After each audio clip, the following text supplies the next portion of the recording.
បងប្អូនប្រិយមិត្តដែលកំពុងតាមដានជាមួយនឹងប្លុកថ្មីប្លុកនេះខ្ញុំធ្វើដំណើរទៅលេងខាងលំផាត់ទៀតហើយតែប៉ុន្តែកន្លែងថ្មីដែលខ្ញុំទៅលេងនេះគឺនៅទឹកដីលំផាត់អញ្ចឹងណាបងប្អូនប៉ុន្តែកន្លែងថ្មីតែម្ដងអញ្ចឹងណាខ្ញុំក៏អត់ទាន់ស្គាល់ដែរខ្ញុំជិះទៅដល់រកកន្លែងលេងស្ទូចត្រីស្ទូចយើងទៅដល់ទីតាំងនេះយើងត្រូវជិះតាមផ្លូវពីខេត្តទៅហ្នឹងមានទឹកដីចំនួន45គីឡូអញ្ចឹងណាបងប្អូនហើយទៅលេងឆ្ងាយដែរអញ្ចឹងណាចាំមើលលទ្ធផលហ្នឹងតើបានត្រីប៉ុណ្ណាអញ្ចឹងទៅអ្នកសងព្រេងនៅតាមផ្លូវវាមិនស្រួលងាយទៅអញ្ចឹងណាបងប្អូនហើយថ្ងៃនេះខ្ញុំទៅតែម្នាក់ឯងតែមុននឹងយើងចាក់ចេញទៅហ្នឹងយើងជិះ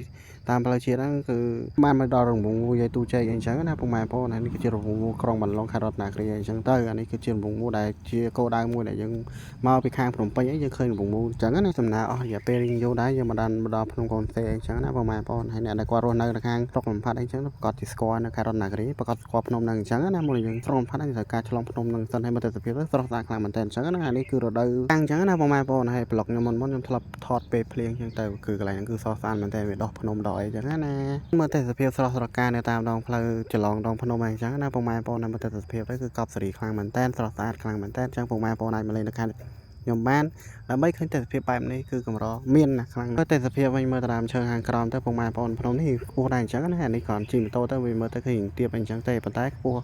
អាចកយកនទស្សនវិជ្ជាដើមឈើអីនៅខាងក្រោមអីបានអញ្ចឹងណាសម្រាប់បងប្អូនអាចមកលេងបណ្ដាខេត្តនេះបានអញ្ចឹងយើងមើលទៅឃើញទស្សនវិជ្ជាអីអញ្ចឹងទៅផ្លែស្រស់ស្អាតខ្លាំងមែនតើនៅតាមដងផ្លូវដងអីអញ្ចឹងណាទៅកន្លែងមុខទៀតគឺមានរមណីយដ្ឋានកាន់ជាច្រើននេះទៀតអញ្ចឹងណាបងប្អូនកុំឆ្ងល់ពេលខ្ញុំបញ្ចូលសម្លេងលើសម្លេងចាប់ចូលហ្នឹងអាដឹងទេព្រោះខ្ញុំនៅក្រោមដើមឈើពេលកំពុងបញ្ចូលសម្លេងបងប្អូនស្ដាប់អីអញ្ចឹងណាគឺឆ្ងាយពីខេត្តខ្លាំងមែនតើអញ្ចឹងយើងជិះអត់ដល់ទេអញ្ចឹងណាបងប្អូនមើលកូនទេសភាពតាមដើមឈើដើមអីសិនទៅបាទមើលឃើញអញ្ចឹងទៅគឺមានអារម្មណ៍គឺស្រស់ស្អាតស្រស់ស្រាយអញ្ចឹងទៅពេលយើងជិះម៉ូតូតាមផ្លូវខ្ញុំបានមកដល់ផ្លូវចូលអញ្ចឹងណាបងប្អូននៅទីតាំងដែលយើងត្រូវការចូលទៅលេងហ្នឹងហើយយើងចូលទៅប្រហែលជា10គីឡូទៀតអញ្ចឹងណាបងប្អូនដើម្បីជាប់នឹងទន្លេអញ្ចឹងទៅពេលយើងជិះផុតផ្លូវបេតុងមកបន្ទាប់មកយើងចូលទៅដល់ផ្លូវលំអញ្ចឹងណាបងប្អូននិយាយសួរបងប្អូនប្រិយមិត្តដែលកំពុងតាមដានជាមួយនឹងប្លុកថ្មីបាទថ្ងៃនេះមក voice over តែម្ដង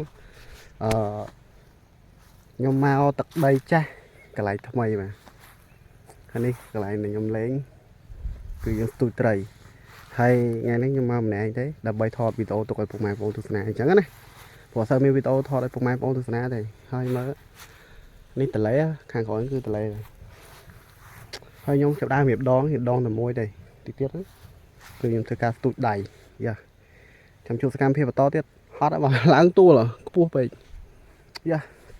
ជាត្រីទី1ផងដែរអញ្ចឹងណាបងប្អូនគឺត្រីឆ្កែខ្ញុំមិនសូវស្គាល់ត្រីដែរតែឃើញស្ទូចបានខ្ញុំដាក់បងអញ្ចឹងបាទនេះគឺជាទីតាំងរបស់យើងលេងអញ្ចឹងណាបងប្អូនហើយដូចខ្ញុំលេងអញ្ចឹងខ្ញុំមកលេងថ្ងៃទេ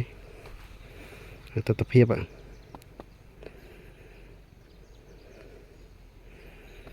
ឡើងខប់មកម៉ោងស្មាននេះហើយជាម៉ោង1បងប្អូនយ៉ាទស្សនភាពអស្ចារ្យមែនតើនេះបងប្អូនបាទឥឡូវយើងកំពុងតែអង្គុយលេងនៅមាត់ទន្លេបាទមាត់ទន្លេហុំមកទន្លេហើយនេះខ្ញុំមកឆ្ងាយពីកន្លែងខេត្តដែរទីរួមស្រុកគេអញ្ចឹងណាបងប្អូន